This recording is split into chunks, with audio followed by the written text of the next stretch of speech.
기도 자리에서 찬송하게 하시는 하나님이라는 제목으로 말씀을 증거하겠습니다.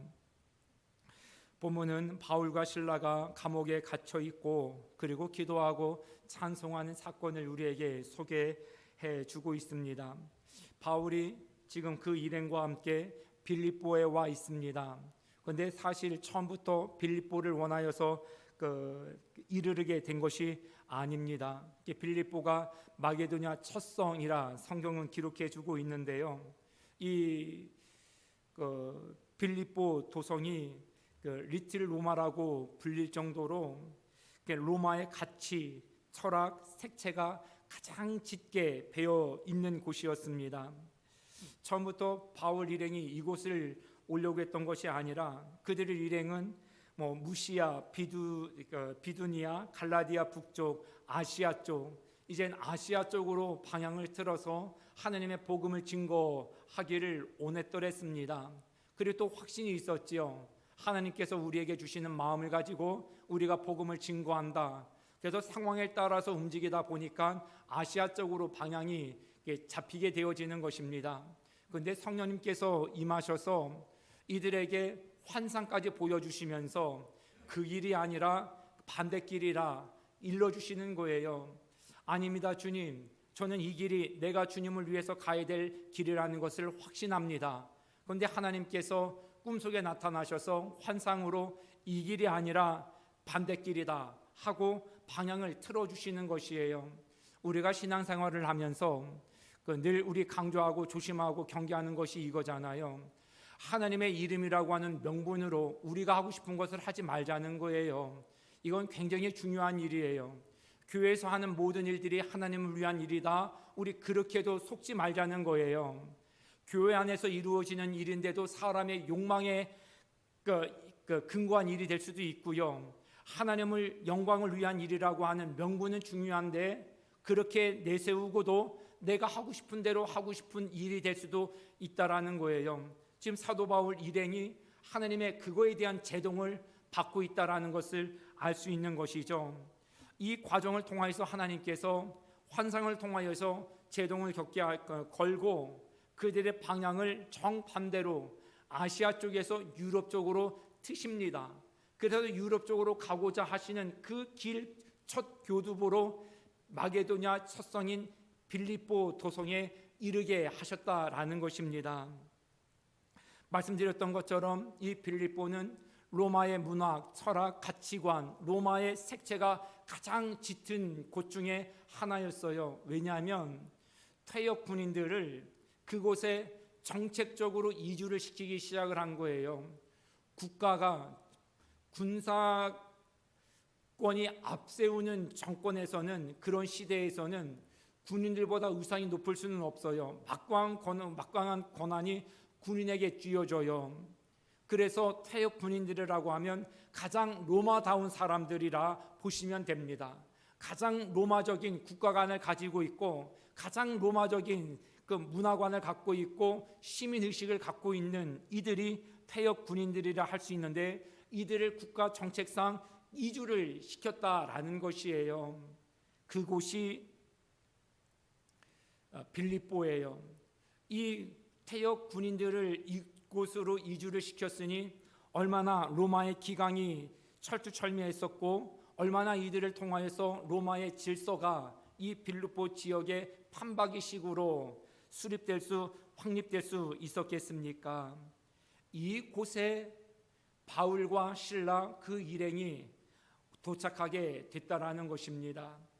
이곳에 이르러서 16절 말씀에 보니까 기도 초소를 찾는 일행의 모습이 소개되어집니다. 당시에 유대인 남성 10명만 모이면 회당을 짓도록 되어져 있었어요. 그러니까 회당이 있었으면 기도 초소를 찾지 않았을 텐데 아마 그 정도로 회막이 없을 정도로 10명이면 세워지는 회막인데 없었다고 하는 것은 유대인들이 그만큼 없었다라는 것을 볼 수 있는 것이죠. 이것을 하나님께서 언급하시는 이유는 하나님께서 다메섹 도상에서 이 바울을 부르셨을 때 무엇이라 말씀하셨느냐 하면 내가 너를 이방의 사도, 이방인들을 위한 나의 택한 그릇이다, 이렇게 말씀을 하셨어요.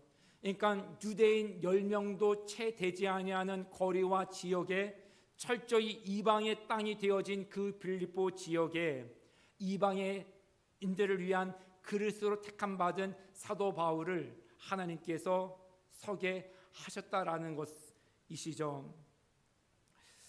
그곳에서 누구를 만나느냐면 귀신 들린 한 여인을 만나요. 이 여인이 한 주인을 섬긴 게 아니라 주인들 해서 복수를 이야기하는데 여러 주인을 섬기고 있다라는 거예요. 얼마나 기구한 인생입니까? 귀신에게 사로잡혀서 내 자유의지대로 내 삶을 살지를 못하고 귀신에 의해서 점괘를 봐주면서 그것에 대한 소득을 취하여 여러 섬기는 주인들에게 이득의 혜택을 주며 살아가는 거예요. 그러니까 많은 사람들을 섬기는 종, 그것도 귀신 들린 여인의 몸으로 산다는 것이 얼마나 기구한 운명인지 알 수 있습니다. 우리가 신앙생활을 하면서 종종 거짓말이라도 듣기 좋은 얘기를 좀 들었으면 좋겠다 할 때가 있어요. 저도 그래요. 내 진짜 빈말이라는 걸 내가 알고라도 제가 이제 답답한 마음이 있으면 이 일이 잘 풀리겠습니까? 이 일이 잘 종결되겠습니까? 막 이걸 누구한테 좀 속 시원하게 물어보면 잘 됩니다. 막 이런 얘기, 그게 뻥이어도 한번 좀 시원하게 좀 들었으면 좋겠다. 이제 막 그런 마음이 조금 답답함이 좀 있어요. 어떤 문제를 가지고 가면 아무 걱정하지 마십시오. 어떤 기도 제목을 가지고 나가도 아무 걱정하지 마십시오. 그래서 우리 젊은 사람들도 앞길이 조금 막막하고 그럴 때 그걸 타로라고 그러잖아요. 가서 이제 사주 카페 같은 데 이제 가는 거예요. 전주 한옥마을 한번 가본 적이 있었거든요. 가봤어요? 거기에 오픈되어 있어요. 사주 카페 이렇게 해서 음식점 바로 옆에 그냥 어디 뭐 음침한 곳으로 가는 것도 아니에요. 그러니까 여기 성정동 철길 가는 그 골목에요. 저희 겨울에 이제 붕어빵 반죽을 제가 이제 찾으러 가는데 그 골목이 이 점집이 굉장히 많은 골목이에요. 그러니까 거기 가면 세상 천지 용한 점괘 보는 사람들은 다 거기에 있는 것 같아요. 그냥 뭐 이 집 대문도 점괘 보는, 날마다 새로운 뭐 신을 받았다고. 아시죠? 천안 지역이 이런 점집이 제일 많은 지역이라는 거. 제일 많아요. 왜 그럴까요? 그만큼 미래에 대한 어떤 두려움, 안 풀리는 일에 대한 어떤 답답함, 이런 것들을 좀 호소하고 거짓 정보라도 좀 듣기 좋은 얘기를 좀 듣고 싶다, 이런 사람들의 연약한 마음들이 있다라는 것을 알 수 있지요. 그때 빌립보 지역에 그걸 통하여서 점을 봐서 이득을 보는 이 귀신 들린 여인이 있다라고 하는 것은 사람이 이렇게 연약한 것, 거짓말이라도 좋은 얘기라도 좀 들었으면 좋겠다 할 정도의 사람들이 얼마나 연약한 존재인지를 잘 보여주고 있다 볼 수 있습니다. 사랑하는 성도 여러분, 점집에 가지 마십시오. 그냥 이렇구나 하고 그냥 뭐 보이니까 보이기는 하지만 가서 문화잖아, 그냥 심심한데 좀 재미삼아서 한번 가자. 그때 들은 얘기 굉장히 지배를 많이 받게 될 거예요.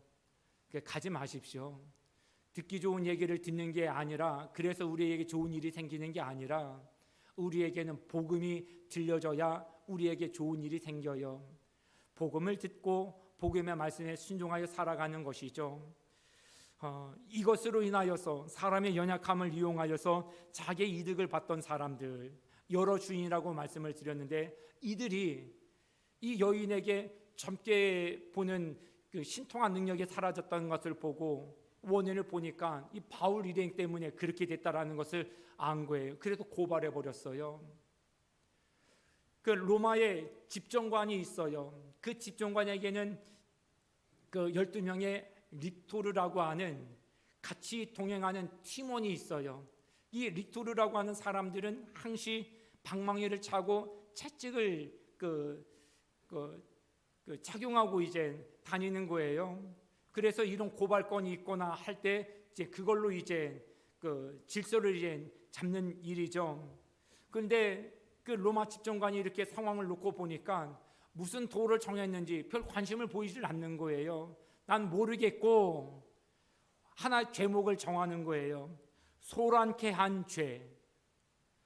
왜 이렇게 질서 있고 이렇게 조금 군기가 좀 분명한 이 도성에서 이렇게 소란을 피우느냐고, 이 소란케 한 죄목을 덧입혀서 마구 때리는 거예요. 이 릭주르라고 하는 이들이 차고 있었던 채찍과 그 몽둥이에는 이물질이 붙어 있고 달라붙어 있는 거예요. 그래서 이것으로 때리면 살집이 뜯길 정도로 굉장히 치명적인 것이죠. 예수님께서 십자가를 지시기 전에 맞으셨던 채찍도 이들이 차고 있었던 채찍이에요. 예수님께서 맞으셨던 그 채찍에 의해서 예수님의 복음을 증거하기 위한, 사랑을 증거하기 위한 이 바울 일행이 똑같이 그 체벌을 당하게 되어집니다. 그리고 옥에 갇힌 거예요. 오늘 본문 말씀은 그 옥 안에서 일어났던 사건을 배경으로 우리에게 전해주십니다. 착고에 채웠습니다.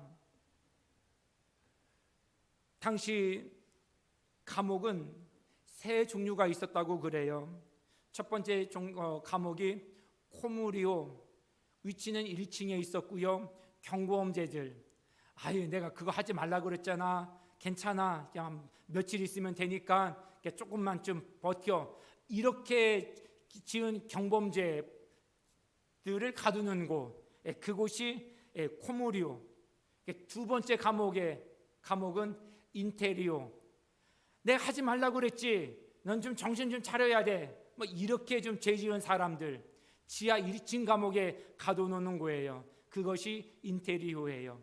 세 번째 감옥이 있어요. 그건 툴리아눔이라고 그래요.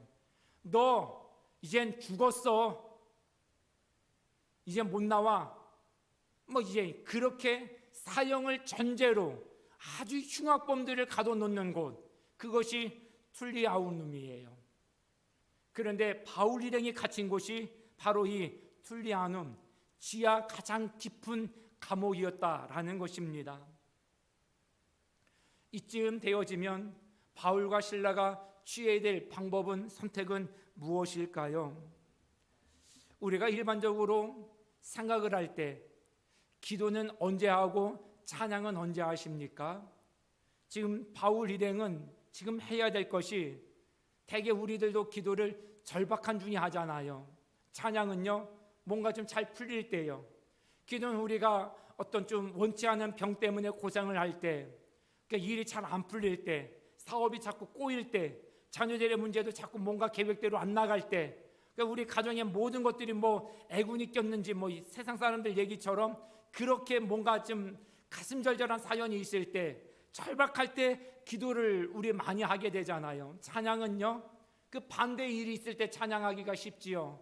시험을 봤는데 우수한 성적으로 시험을 봤다든지, 어디 지원하기만 하면 취업도 시원시원하게 되어지고, 비즈니스도 계획한 대로 잘 되어지면, 목사님, 전 너무너무 잘 돼서 찬양 한번 하고 싶습니다. 아멘. 특성하시죠. 이렇게 되어진다는 거예요. 그런데 오늘 본문 말씀이요, 이 바울과 실라가 하나님 말씀에 순종했잖아요.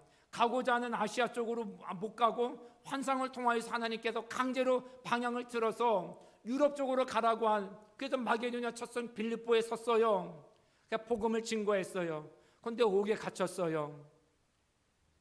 매를 많이 맞은 상황이에요. 절박해요. 무엇을 해야 돼요? 기도할 상황이었다라는 거예요. 그런데 기도만 했다라고 성경이 말씀해 주지 않고 기도와 찬양을 하더라. 그래서 우리 오늘 이 시간을 통하여서 이 기도와 찬양의 상관관계를 우리 좀 한번 풀어봤으면 좋겠습니다.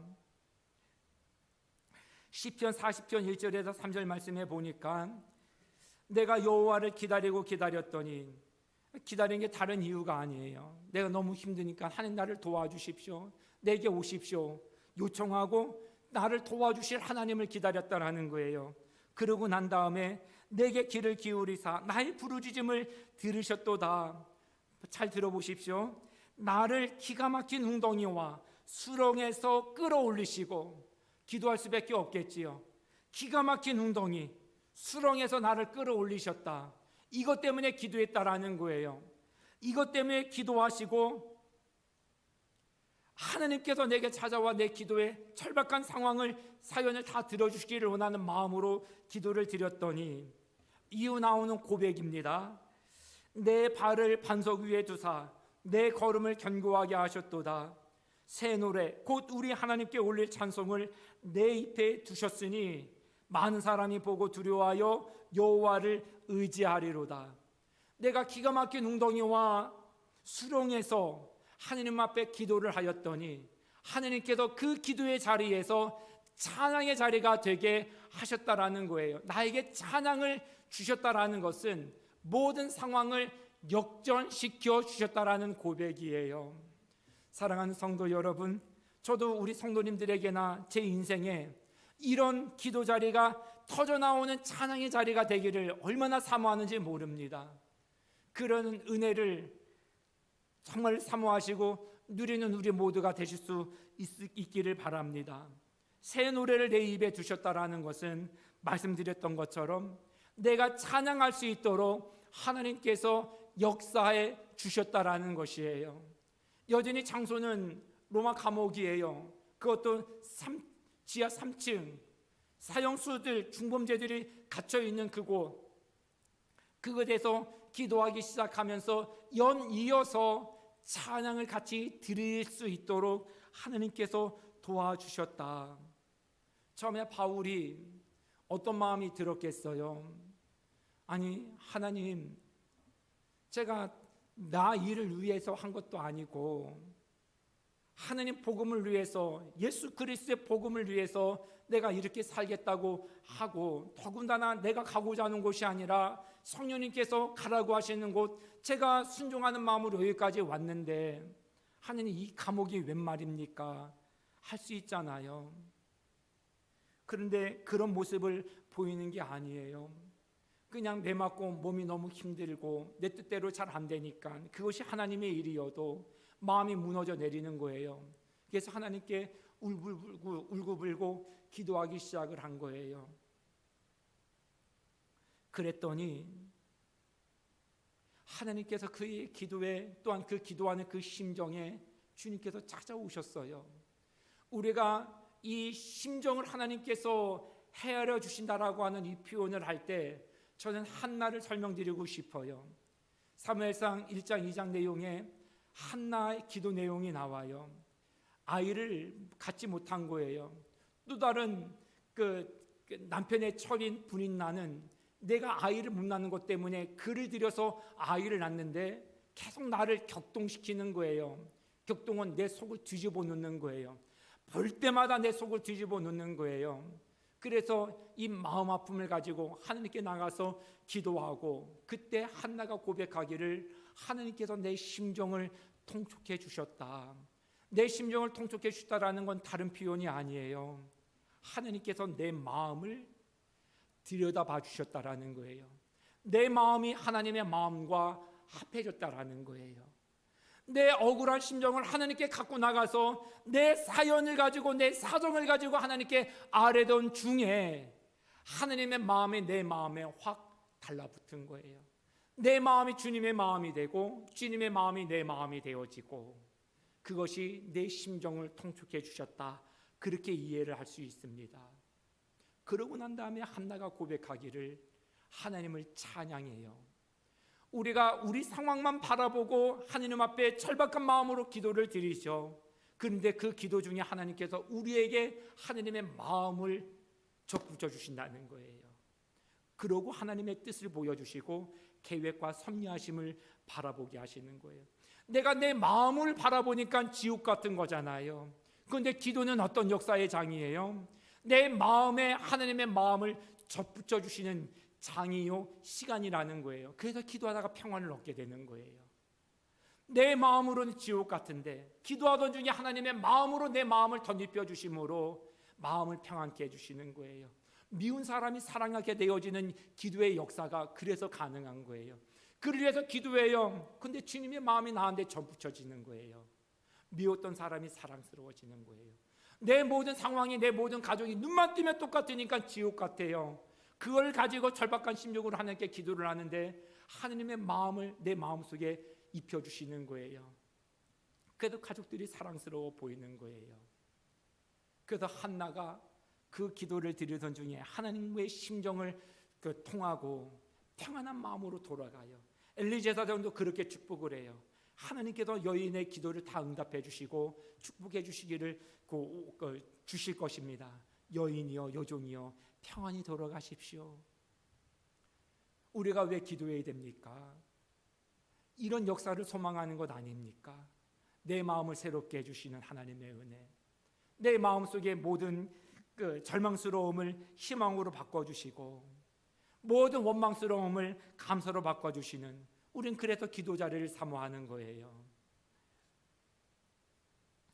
바울과 실라가 이 상황 속에서 기도하던 중에 하나님께서 이 마음으로 함께 하시면서 하나님은 기도를 통하여서 세상을 설득해 나가시거든요.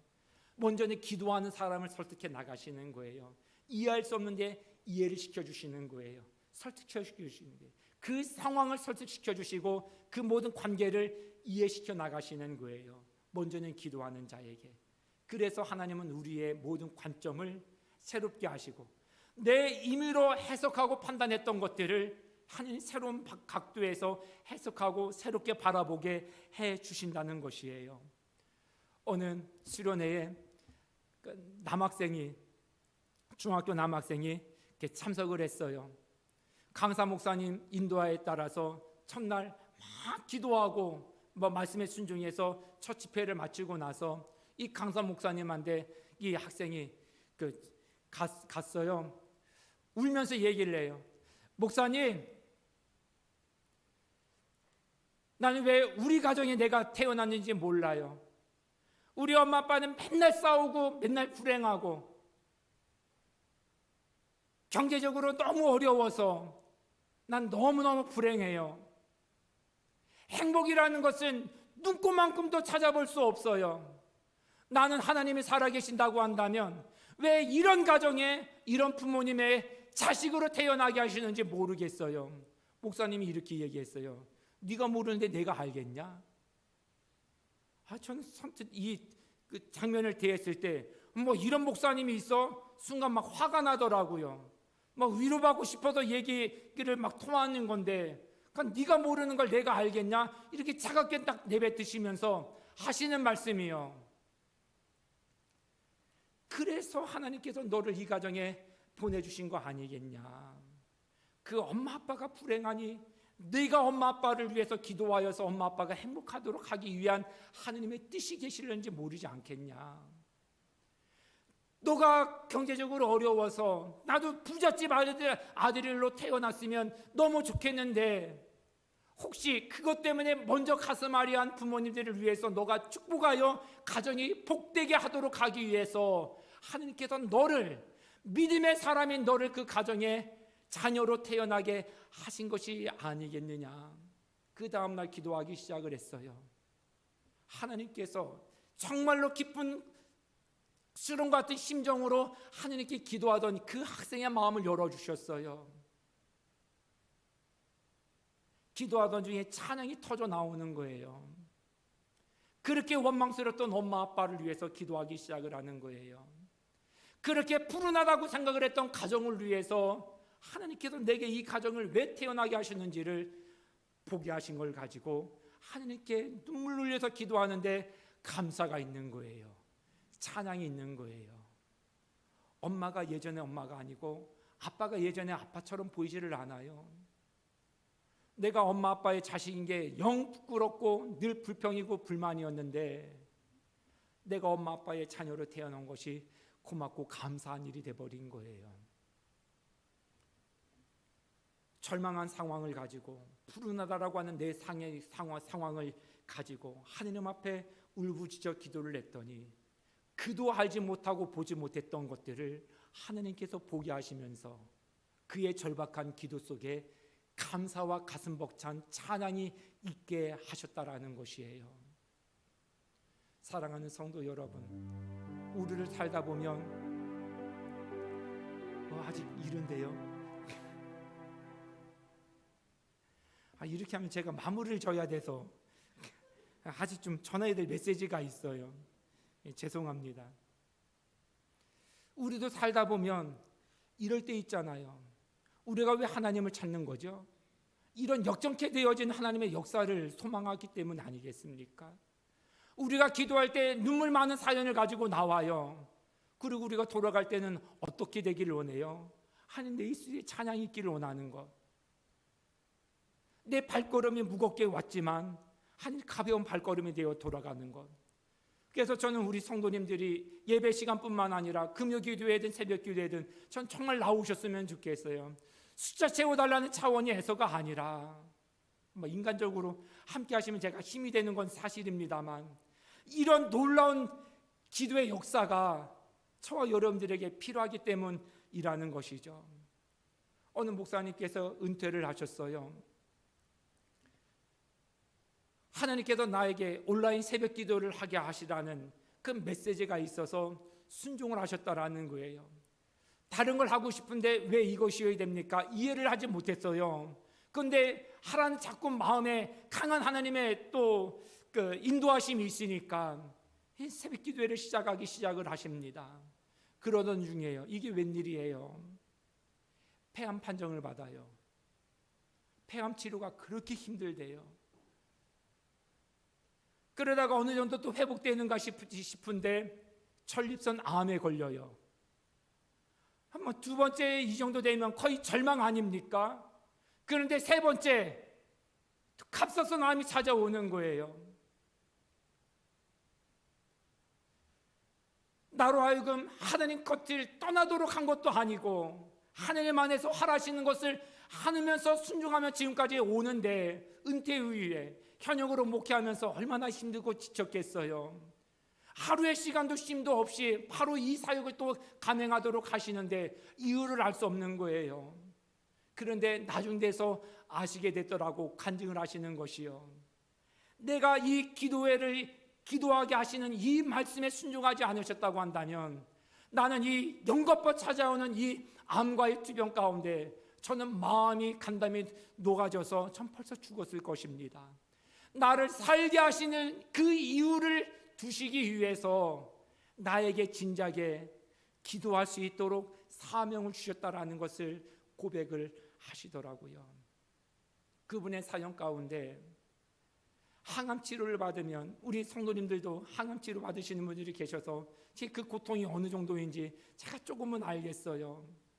항암 치료를 받으면, 내가 만약에 오늘 받으면 내일은 더 마음이 힘들고 육체적으로 힘드니까 녹화를 해놓는 거예요. 내가 이러니까 한 주간 쉬겠습니다, 이게 아니에요. 영 그것도 마음이 아프니까 내가 한 주 동안에 이 항암 치료 받고 난 다음에 영 몸이 기력이 안 돼서 못하겠으면 그걸 미리 다 녹화를 해놓는 거예요. 그 마음이 또한 미안하니까 그래도 내 맨정신으로 이 사역을 감당하겠다고 하고 정말로 파김치가 되어진 거의 녹초가 된 상황으로 그 영상 앞에 서서 새벽 기도를 인도하시는 거예요. 왜요? 이 길에서 나로 하여금 죽지 않고 살아갈 수 있도록 하기 위한 하나님의 생명의 길이었다라는 것을 길 끝자락에서 보게 하시기 위해서요. 사랑하는 성도 여러분, 우리 가운데 정말 갈급한, 정말로 복음의 역사, 능력을 체험하기를 원하는 것이, 우리에게 이런 역사가 일어나기를 원하는 것 아니겠습니까? 한밤중에 바울과 실라가 기도했어요.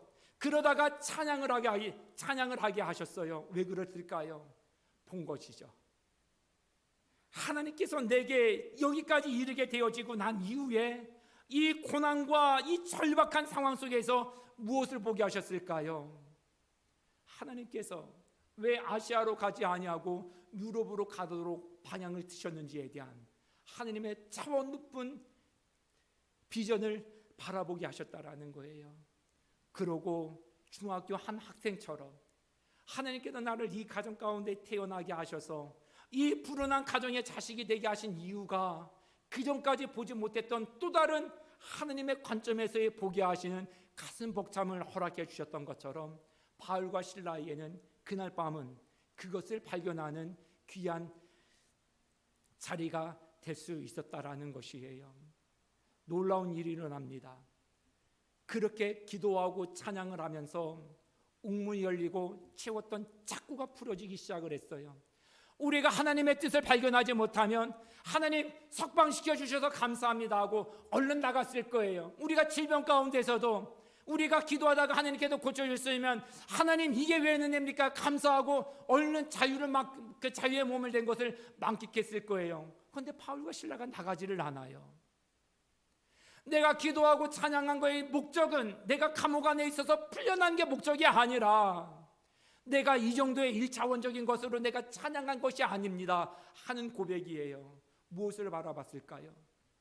기도하고 찬양하는 중에 내 몸이 자유가 되어지는 것을 바라본 게 아니라 하나님의 더 높은 차원의 모습들을 바라보게 된 건데, 내가 풀려날 것이다 하는 걸 보고 찬양한 게 아니라, 놀라운 일은 무엇이냐면 이 곳에 있는 이들이 바울의 신라의 기도와 찬양하는 것을 바라보고 이 모든 사건을 통하여서 빌립보 교회 개척 멤버들이 이 감옥에서 다 얻어지게 되더라는 거예요. 귀신 들린 그 여인도 빌립보 교회 개척 멤버이고요. 이때 만났던 간수장녀와 그의 가족들과 일행들도 빌립보 교회 최초 개척 멤버가 되어집니다. 하느님의 복음을 위해서 증거하기 위해서 그 여정을 걸어가던 중에 알 수 없는 고난을 당했는데 이 고난의 이유가 여기 있다라는 것을 알고 내 몸이 자유가 되어지고 내 이득이 되고 손해가 되어지고 이런 계산 방법은 이제는 온데간데 없어지고 하나님을 위한 또 다른 계획들이 나를 통해서 이루어지고 진행되어진다라는 가슴 벅참을 발견하고 하나님께 찬양케 했다라는 것이에요.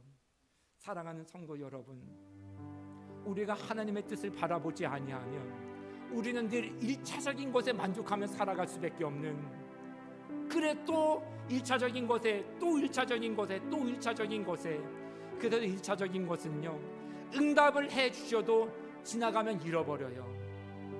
감기 때문에 기도하고 암 때문에 기도하고 또 다른 어떤 질병 때문에 기도하고 다른 문제 해결 때문에 기도하고 우리 그런 것들 많이 경험했잖아요. 지나가면 잃어버려요.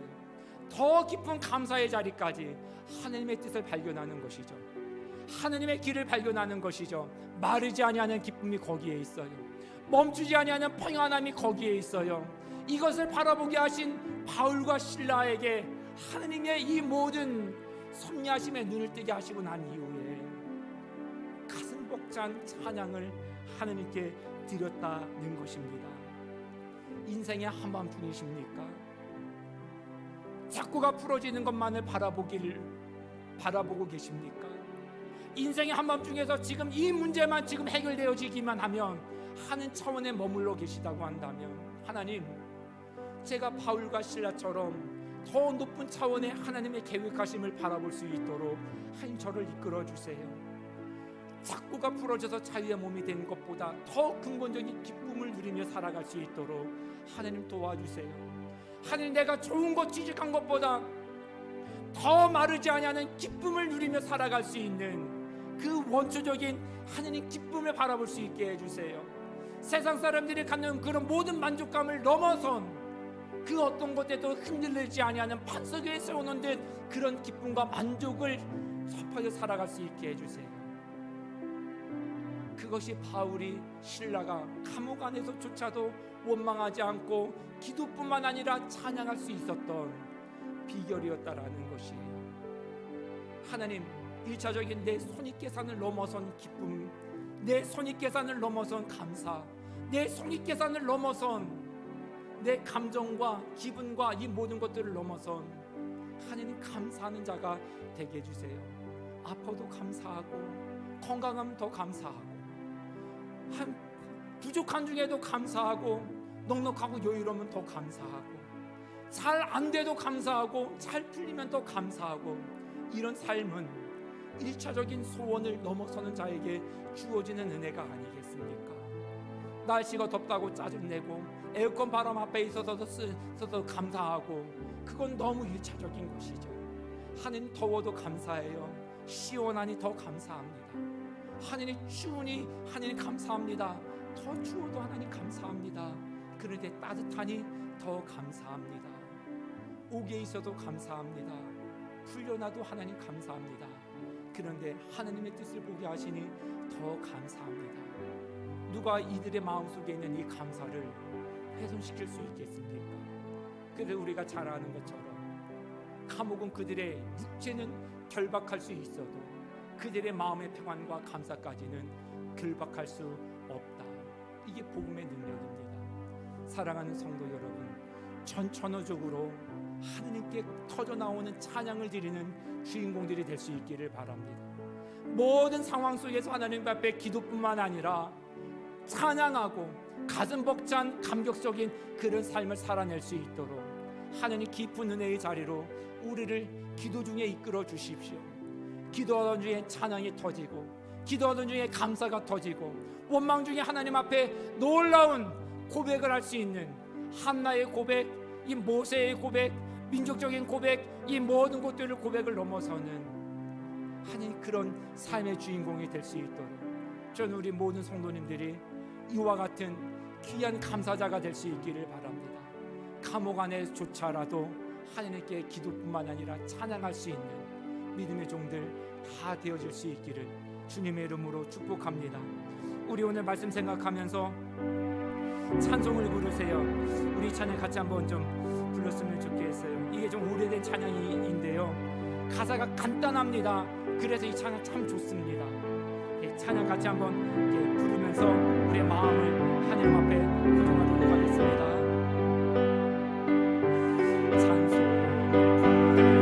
찬송을 부르세요.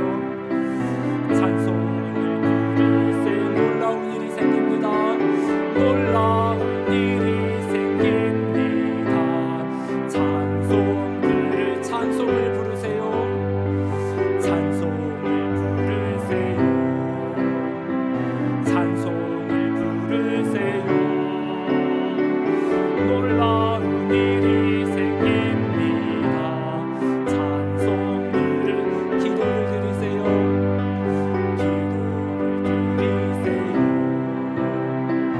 기도를 드리세요. 놀라운 일이 생깁니다. 기도 드리세요. 서로 사랑하세요. 서로 사랑하세요. 서로 사랑하세요. 놀라운 일이 생깁니다. 서로 사랑해요. 말씀을 들으세요. 말씀을 들으세요. 놀라운 일이 생깁니다. 우리 1절 2절 다시 한번 찬양합시다. 찬송 부르세요. 찬송을 부르세요. 찬송을 부르세요. 놀라운 일이 생깁니다. 찬송을 기도 드리세요. 기도를 드리세요. 기도를 믿고 드리세요. 놀라운 일이 생깁니다. 기도를 드리세요. 기도를 드리세요. 놀라운 일이 생깁니다.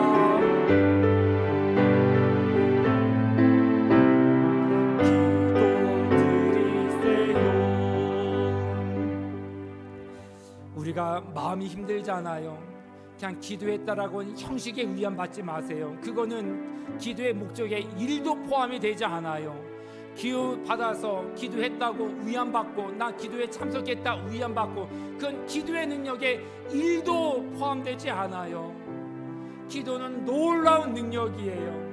우리를 찬양케 하는, 찬양이 터지게 하는, 감사케 하는, 또 다른 모습들을 바라보게 하는, 또 다른 상황들에 대한 해석이 가능하게 하는 그런 놀라운 발판이 기도의 자리라는 것이에요. 오늘 말씀의 제목처럼 기도의 자리에서 찬양의 자리를 동시에 경험하는 우리 모두의 삶이 되기를 바라요. 병 때문에 기도하다가 고침받은 하나님께 찬양하게 하고, 불안함 때문에 기도하다가 평안을 주신 하나님께 그 자리에서 찬양을 하고, 불안한 중에 기도하다가 하나님께서 내게 놀라운 기쁨을 주시고, 두려움 가운데 기도하다가 하나님께 내게 용기를 주심을 찬양케 되어지는 그런 삶을 살아가실 수 있기를 바랍니다. 그 기도와 찬양의 능력이 우리의 일상 가운데 주어지는 하나님의 선물이 되어지고 은혜의 자리가 되기를 주님의 이름으로 축복합니다. 하나님 아버지, 오늘도 저희들에게 귀한 말씀 주셔서 감사합니다. 우리의 모든 삶의 아픔을 가지고 기도하게 하신 하나님, 우리가 기도케 하신 그 절망스러운 상황 속에서 내 인생에 개입하시고 우리 가정에 개입하시고 나의 계획 가운데 함께 하실 하나님을 바라보면서 그 하나님을 찬양케 하는 입술이 되게 하여 주시옵소서. 하나님, 우리가 이 은혜의 삶을 살기를 원합니다. 하나님 도와주시어서 우리의 삶이 역전 가능한 삶이 되기를 원합니다. 내가 능력이 있어서가 아니라 내 인맥이 두터워서가 아닙니다. 내가 기도할 때에 내 기도를 하나님께서 들어주심을 믿기 때문에 그렇습니다. 이 믿음이 우리를 살게 하고, 이 믿음 때문에 하나님 절망 중에 기도하던 자가 감사 감격으로 찬양하는 주인공이 되게 하여 주옵소서. 이 은혜를 사랑하는 주의 종들 모두에게, 모든 가정에게 부어 주시옵소서. 이 시대의 바울과 실라 다 되기를 원하오며 예수님의 이름으로 기도드립니다. 아멘.